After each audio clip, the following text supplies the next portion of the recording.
Momo.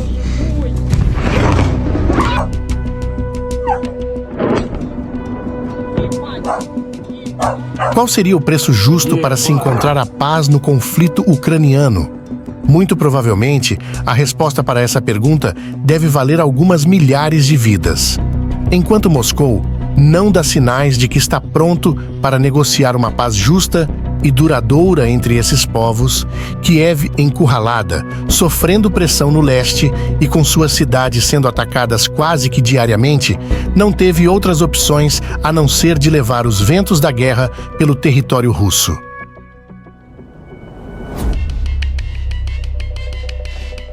Nesse episódio, vamos analisar os últimos desdobramentos da ofensiva ucraniana em Kursk, na Rússia, até 2 de setembro, fazendo também um breve compilado sobre os combates no leste ucraniano, onde vamos dar destaque à troca de ataques na retaguarda, com Kiev sendo atacada e contra-atacando em Belgorod e Rostov. E por fim, você verá a última solução para o bendito drone no campo de batalha.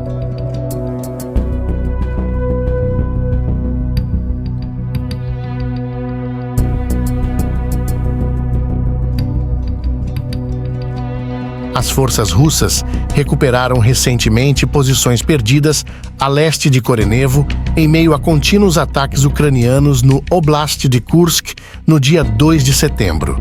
Já as forças ucranianas estão entrincheiradas, defendendo posições na zona maximalista conquistada em agosto, enquanto acumulam equipamentos e reforços. As tropas de Kiev conseguiram reivindicar avanços marginais na direção de Pogrebki e Malaya Loknia, ambas a noroeste de Sudza, forçando as forças russas a abandonarem posições dentro desses assentamentos para evitar o cerco. As imagens mostram o momento exato em que os fuzileiros navais russos chegam pela retaguarda e neutralizam o movimento de pinça dos ucranianos que cercaria as tropas russas em Kursk em 1º de setembro. Nessa direção, os russos estão recuando frente ao avanço ucraniano.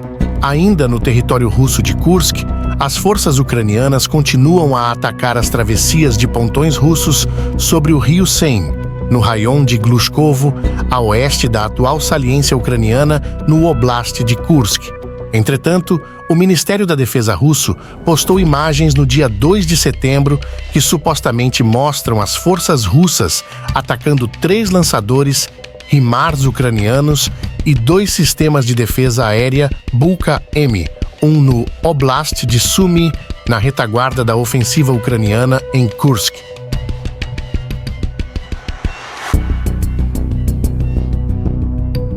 No fronte leste ucraniano, dentro do esforço principal subordinado russo no Oblast de Kharkiv, cujo objetivo é empurrar as forças ucranianas para trás da fronteira internacional com o Oblast de Belgorod e se aproximar do alcance da artilharia de tubo da cidade de Kharkiv, as forças russas continuaram as operações ofensivas no norte do Oblast de Kharkiv no dia 2 de setembro, mas não fizeram nenhum avanço confirmado. As forças russas continuaram atacando ao norte da cidade de Kharkiv, perto de Libok e Lipsy, e a nordeste da cidade de Kharkiv, perto de Vovchansk, nos dias 1º e 2 de setembro.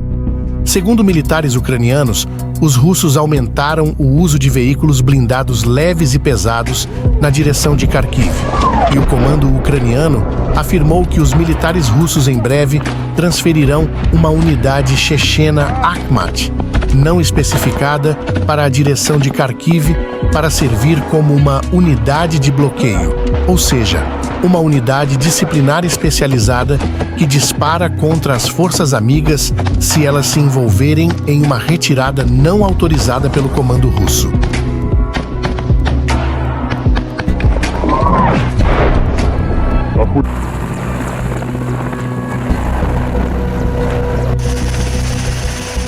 No esforço principal russo no Oblast de Luhansk, cujo objetivo é capturar o restante do Oblast de Luhansk e avançar para o oeste, no leste do Oblast de Kharkiv e no norte do Oblast de Donetsk, as forças russas avançaram alguns metros perto de Svatov no dia 2 de setembro, mas não houve mudanças confirmadas ao longo da linha de frente Kupiansk-Svatove-Kremina.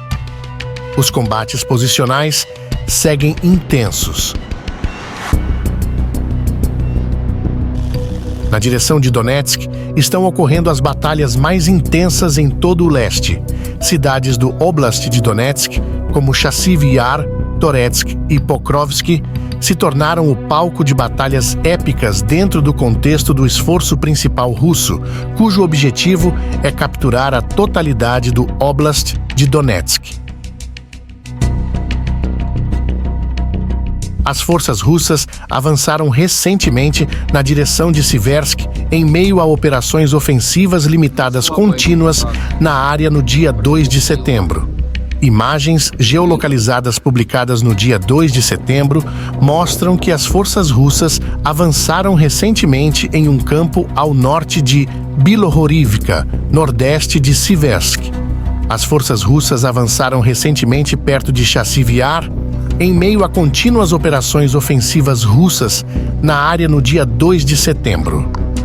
Imagens geolocalizadas publicadas nos dias 1º e 2 de setembro mostram que as forças russas avançaram marginalmente dentro de Zhovtnevi Mikrorayon, a leste de Chassiv Yar, e no leste de Kalinivka, ao norte da cidade.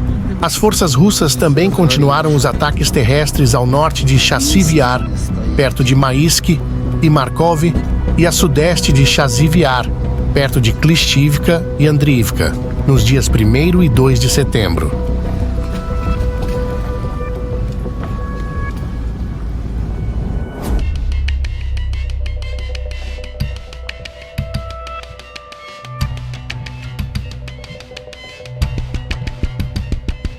As forças russas avançaram em Toretsk no dia 2 de setembro em meio a operações ofensivas russas contínuas na área.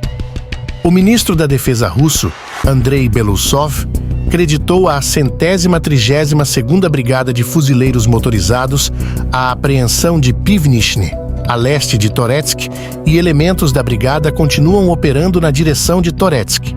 Entretanto, ainda não é possível confirmar que as forças russas controlam o nordeste de Pivnishny.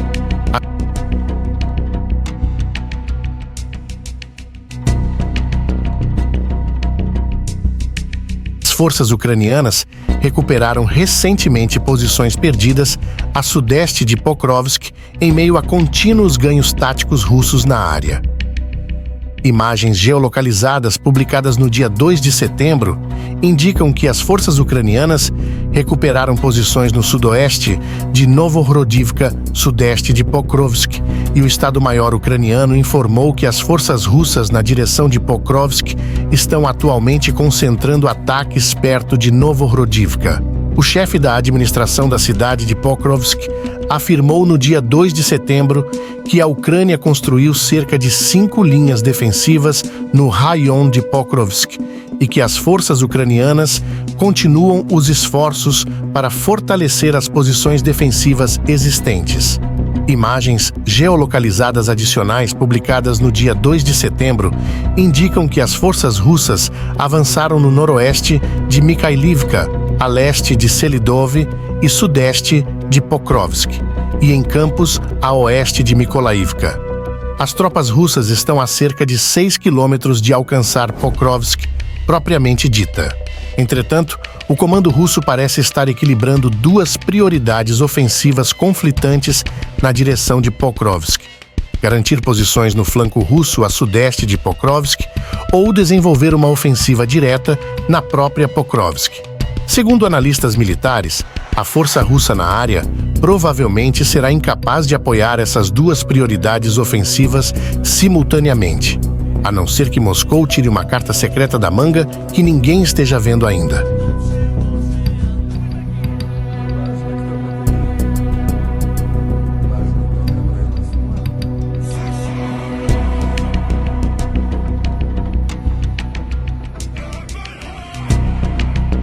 As forças russas avançaram recentemente a sudoeste da cidade de Donetsk, em meio a operações ofensivas contínuas na área no dia 2 de setembro. Uma fonte russa afirmou que as forças russas realizaram um grande ataque mecanizado de um escalão não especificado contra Prechestivka e especulou que as forças russas estão tentando conduzir um movimento de pinça, um envolvimento duplo ao longo de 2 flancos de um objetivo territorial, nos flancos oeste e nordeste de Vuhledar. As forças russas continuaram as operações ofensivas na área fronteiriça do Oblast de Donetsk-Zaporizhia no dia 2 de setembro, mas não houve mudanças confirmadas na linha de frente e os combates posicionais seguiram ao final do dia.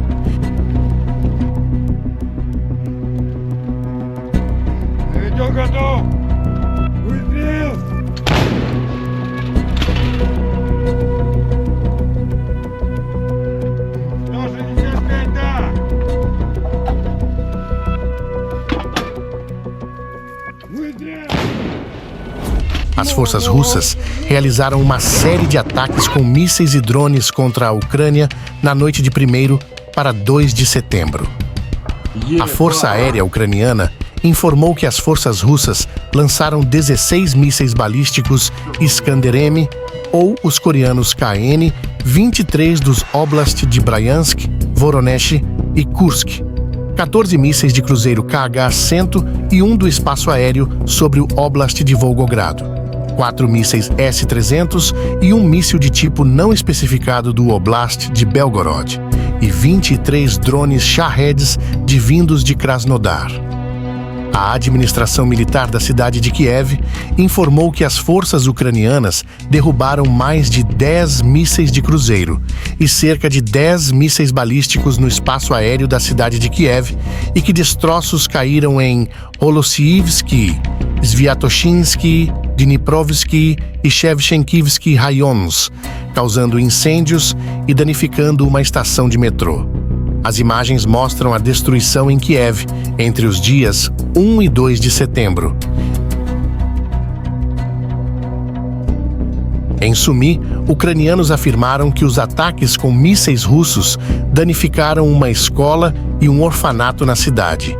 Funcionários da cidade de Kharkiv relataram que as forças russas atacaram a infraestrutura civil nos raions de Kiivsky e Industrialny da cidade de Kharkiv.